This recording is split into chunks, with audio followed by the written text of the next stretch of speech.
What if I told you, the guy driving that old beat-up Toyota to work every morning, the one with the scratched bumper and the plain brown jacket, is actually worth $5 million. And the guy pulling up next to him in a brand new Ferrari, designer suit, gold watch, is broke? Sounds impossible, right? But here's the question that should be burning in your mind right now. What does a real millionaire actually look like? Because chances are, you've had the completely wrong picture your entire life. Two researchers, Thomas Stanley and William Danko, spent over 20 years studying millionaires in America. Real ones, not the ones on TV, not the Instagram influencers. Real quiet, ordinary-looking people who had quietly built enormous wealth.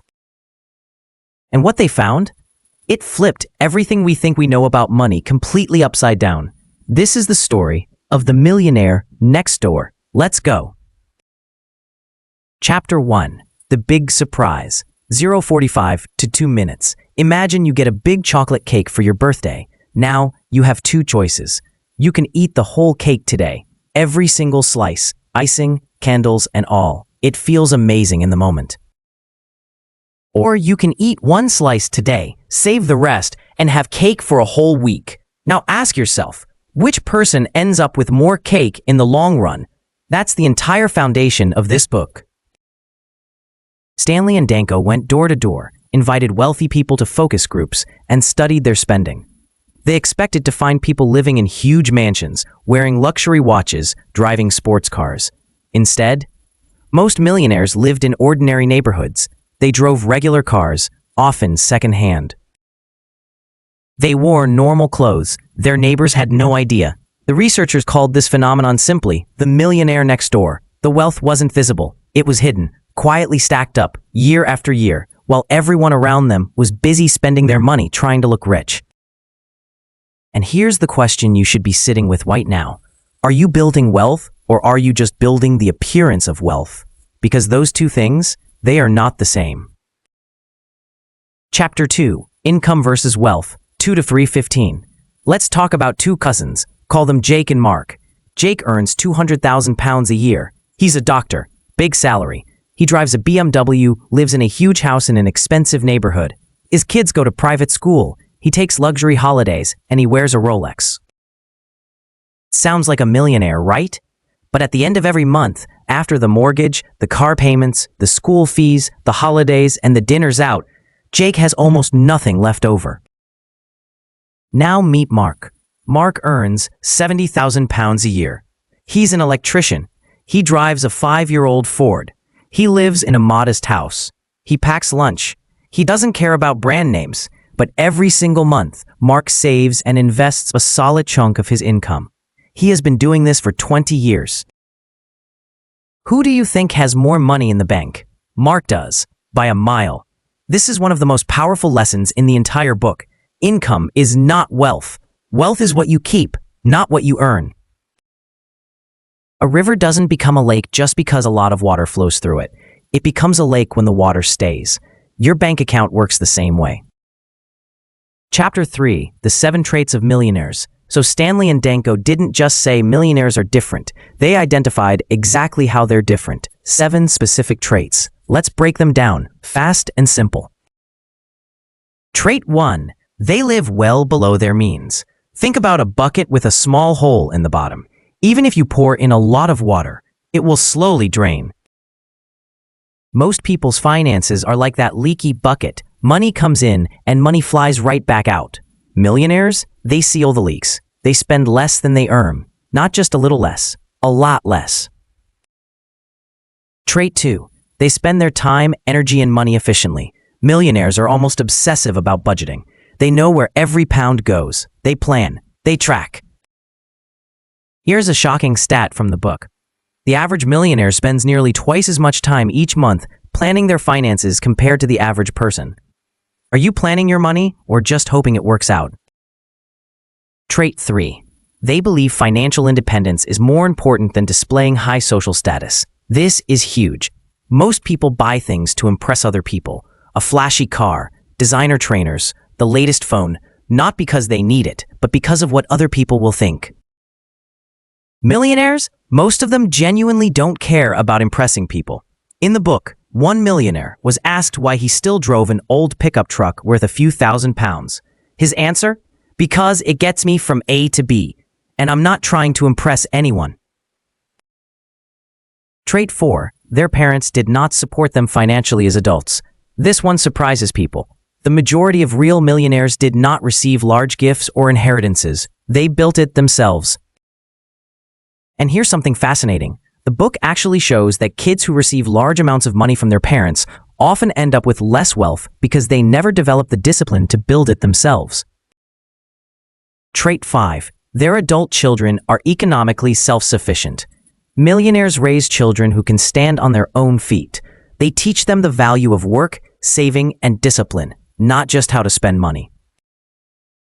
Trait 6. They are proficient in targeting market opportunities. In simple terms, millionaires are good at spotting where the money is. They think like entrepreneurs. They look for niches, specific areas where they can provide value and get paid well for it. Trait 7. They chose the right occupation. Now, this doesn't mean you have to become a lawyer or a surgeon. In fact, the book found that many millionaires were in boring, unglamorous businesses: pest control, scrap metal dealing, funeral services, plumbing. Not exciting, but profitable. And crucially, they were good at it and they owned it. So here's the question. Which of these 7 traits do you currently have, and which ones are you missing? Chapter 4. PA versus UAW. The book introduces 2 brilliant terms. Ready? PA, prodigious accumulator of wealth. UAW, underaccumulator of wealth. A PA is someone whose net worth is much higher than you'd expect for their income and age. They've built more than average. They've been saving hard. A UAW is someone whose net worth is much lower than you'd expect. They earn a good income, but they spend almost all of it. They look wealthy, but they're not. And the researchers found something remarkable.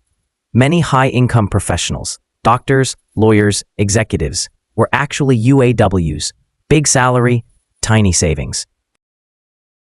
While many plumbers, farmers, and small business owners were PAs, modest income, massive savings. There's a simple formula in the book to check where you stand. Multiply your age by your pre-tax income, divide by 10. That's roughly what your net worth should be if you're average. If your actual net worth is much higher, you're a PA. You're doing great. If it's much lower, you're a UAW, and that's a wake-up call. Go on, do the maths. Where do you stand?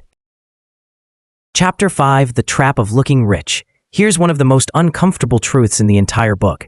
Stanley and Denko talk about something called economic outpatient care.